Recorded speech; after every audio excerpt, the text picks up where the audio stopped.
Welcome back to Untested Builds, where we figure out how to play as your favorite fictional characters in Pathfinder 2nd Edition, and boy did I pick an awkward time to take a break from YouTube. I leave for a few weeks and Paizo puts out guns, power armor, and playable androids right into the game. Admittedly, the guns and power armor are technically playtest material, but the androids along with a bunch of other Ancestry and Heritage options just came out, and I haven't even had time to go through all of them yet. But let's just say now's a great time to be a tabletop role player, especially if you like building things that are a little outside of the box. Things like, I don't know, mutants from the Marvel Comics universe. My mom introduced me to the X-Men anime series when I was a kid, and it's what kickstarted my love for superheroes in the first place. So it's felt weird to have a Marvel playlist without a single X-Men featured. We're changing that now by building Remy aka Gambit, who's somehow a huge fan favorite while also being one of the most underserved members of the team. Remy is sometimes thief, part-time assassin, full-time Cajun member of Xavier's little club. He's got the power to convert potential energy into kinetic energy or vice versa, which sounds OP because it actually is. In fact, it's so overpowered that he literally went out of his way to nerf himself via lobotomy so that he wouldn't have to concern himself with learning to control his Omega level powers. So since New Sun was a one-time deal for our Remy, we're just going to focus on his everyday abilities. For our goals for this build, we need to be able to make any object into an explosive weapon.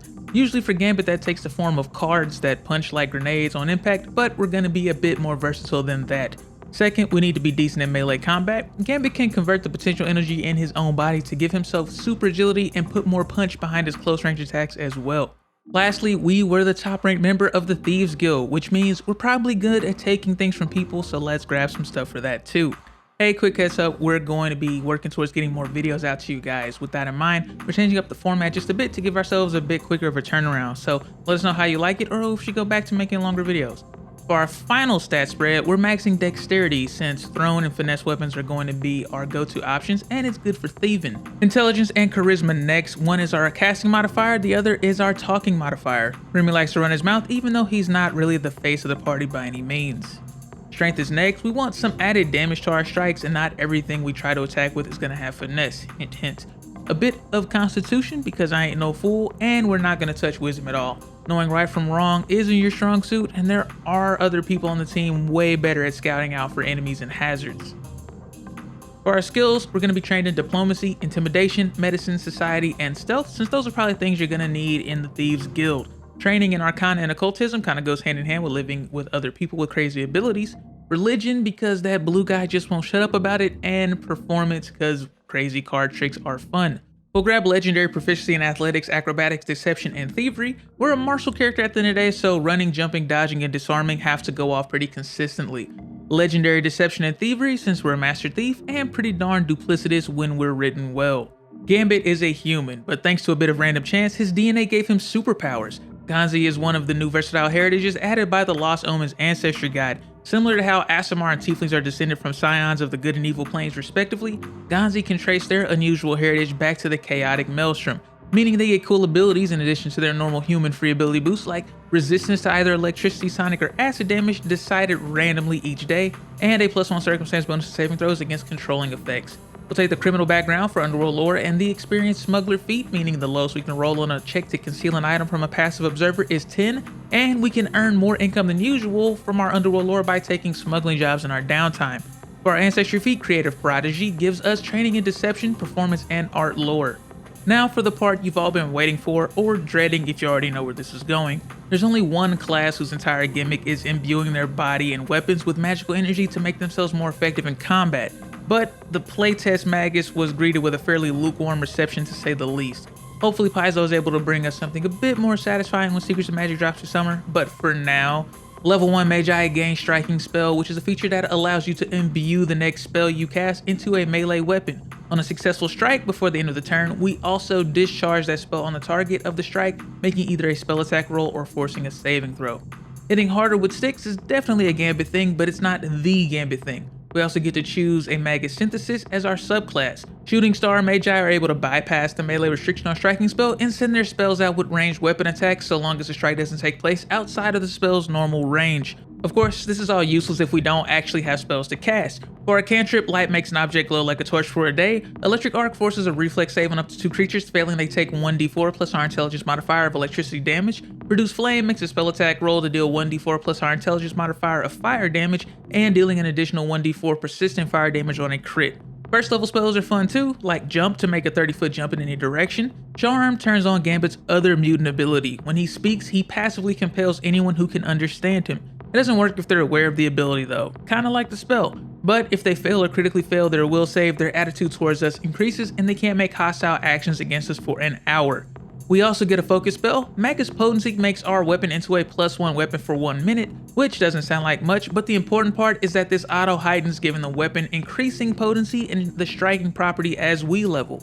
So, while it's probably better to just get runes etched into your main weapons, this can make anything we want to use just as effective. At level 2, we're taking the Acrobat Dedication, which is awesome because it puts our acrobatic skill on autopilot, immediately raising our proficiency to Expert and automatically to Master at level 7 and Legendary at level 15. We also don't treat enemy spaces as difficult terrain whenever we critically succeed on a tumble through action against them, but we really don't have the action economy to use that too often. The Quick Jump feat, however, allows us to make a longer high jump in a single action, and we no longer automatically fail for not making the initial stride action. Level 3 Magi can cast second level spells. We finally got a magical thief on the channel, so how could I resist taking Knock so we can gain a +4 circumstance bonus on a thievery or athletics check to open a locked door or container. We can use our energy manipulation to affect other effects as well. Dispel magic attempts to counteract an ongoing magic effect or item ending with the magic effect or making the object mundane for 10 minutes. We can put our powers to work in our feet as well. The Fleet feat gives us an extra 5 feet of movement speed. The Bespell Strikes feat gives us a bit more bang for our buck from our spells. If we cast a non-cantrip, we can have our weapon deal an additional 1d6 damage until the end of the turn. The Charming Liar feat allows us to use our Deception in place of Diplomacy to make an impression on a target, so long as we're actively trying to deceive that target. Level 5 Magi can cast 3rd level spells, but we lose our 1st level spell slots. That doesn't mean we can't still cast those spells, it just means we're forced to heighten them to a higher level slot. Haste gives a target the quicken condition for 1 minute, meaning they can make an additional action each turn, but it can only be used to make a strike or stride action. Enthrall forces all creatures within 120 feet who fail a will save to become fascinated with us, sustained for as long as we keep talking or performing, meaning they get a -2 penalty to perception and skill checks, and they can't use concentrate actions against anything other than us. Lightning Reflexes increases our reflex proficiency to Expert. Weapon Expertise gives us expert proficiency in all simple and martial weapons. I know Gambit is a master of the bow staff, but we're using the Nightstick for this build since Dexterity is our main stat, and we get the parry trait still, and we'll have a free hand, which is going to be important later. For our Ancestry feat, Courteous Comeback lets us turn on that Cajun Charm. If we beans a Diplomacy check, we can re-roll the check and take the second result as a free action. The Dodge Away feat gives us a bit more survivability, granting a +1 circumstance bonus to AC as reaction to a melee attack, and if the attack misses, we can make a 5-foot step as well, or a 10-foot step once we're level 7. The Catfall feat lets us ignore an amount of distance when determining fall damage. We treat falls as 25 feet shorter since we're an expert now, but this increases to 50 feet at master, and we negate fall damage completely at legendary proficiency. 7th level Magi gain weapon specialization for an additional damage on our weapon and unarmed strikes, and we can cast 4th level spells but lose our 2nd level spell slots. Necrotic Radiation makes an object or 10-foot area radiate with negative energy for 24 hours, dealing 2d6 negative damage to any creature who ends their turn holding the object or standing in the area. We can use this on an object a creature is holding if they fail a reflex save. Not everything Gambit touches explodes. He can also use it to gently dissolve solid objects, meaning it's pretty hard to keep this guy locked up. Freedom of movement allows a creature in touch range to automatically succeed on escape attempts from grabs, immobilizing effects, or restraints. We also ignore circumstance penalties to speed.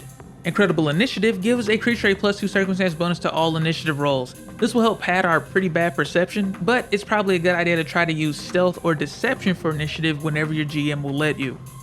We're finishing our Acrobat Dedication with the Graceful Leaper feat. Now we can use our acrobatics instead of athletics for long and high jumps. But more importantly, now we can take the Weapon Improviser Dedication to ignore the -2 penalty when using an improvised weapon.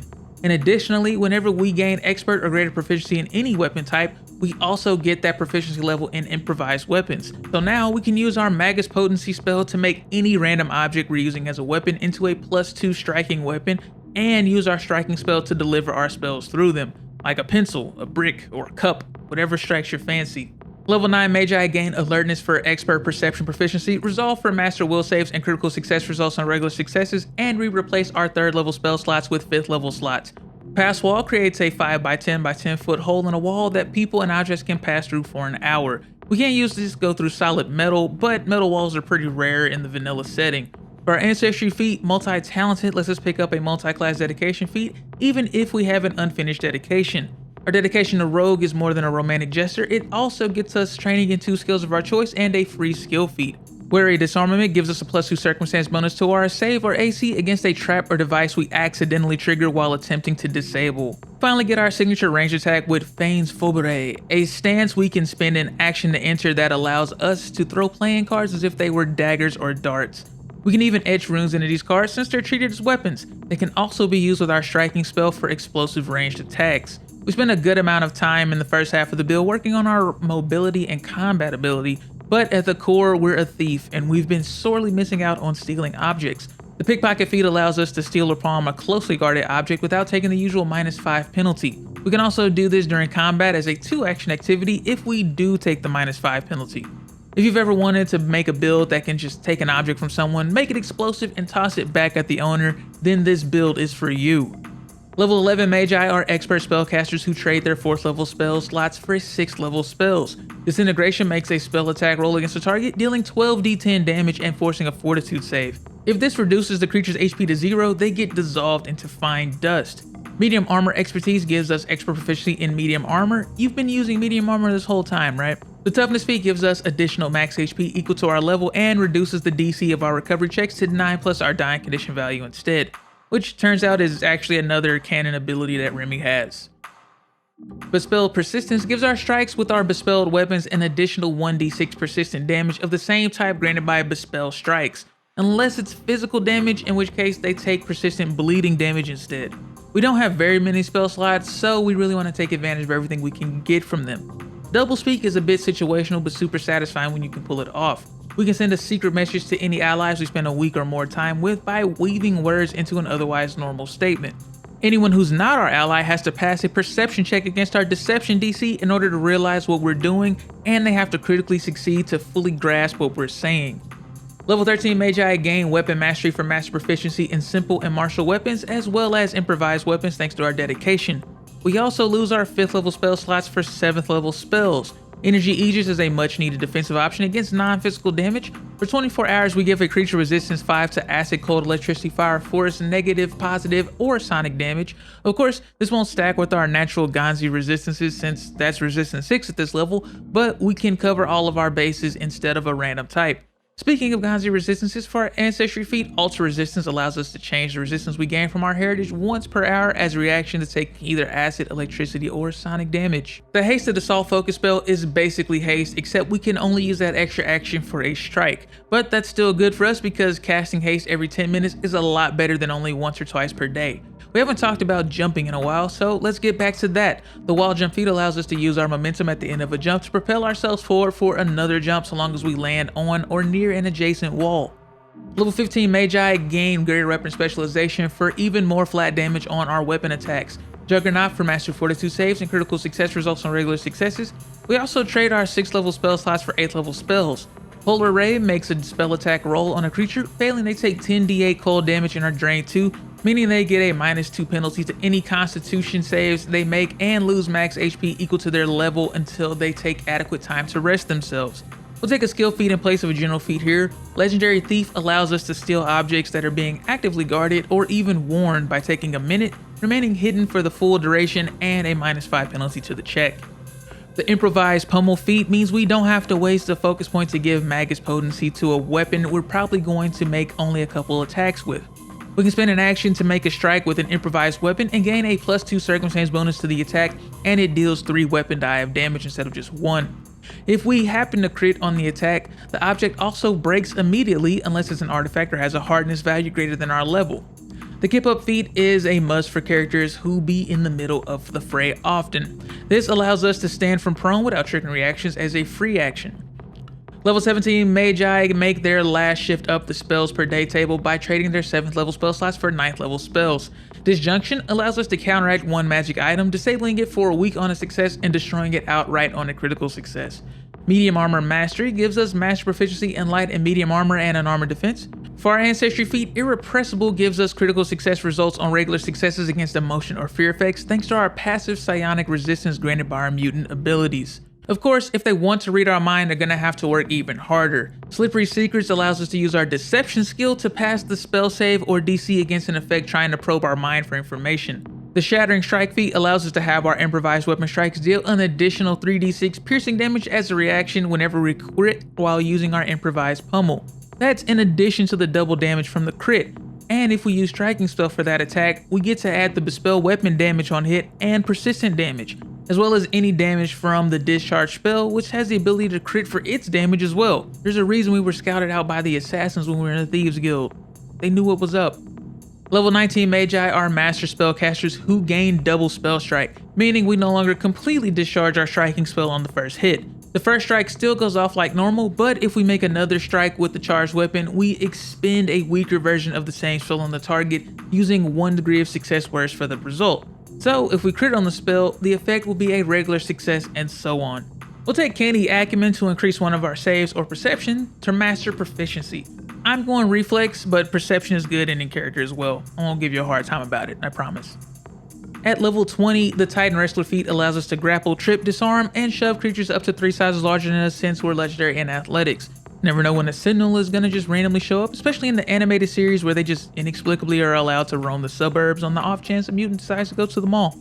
For our capstone feat, Whirlwind spell allows us to cast and store a spell in our weapon, then make a melee strike against every creature in our reach, and if we discharge the spell, we can apply the effects to any number of creatures we hit up to a maximum number of targets the spell could normally have.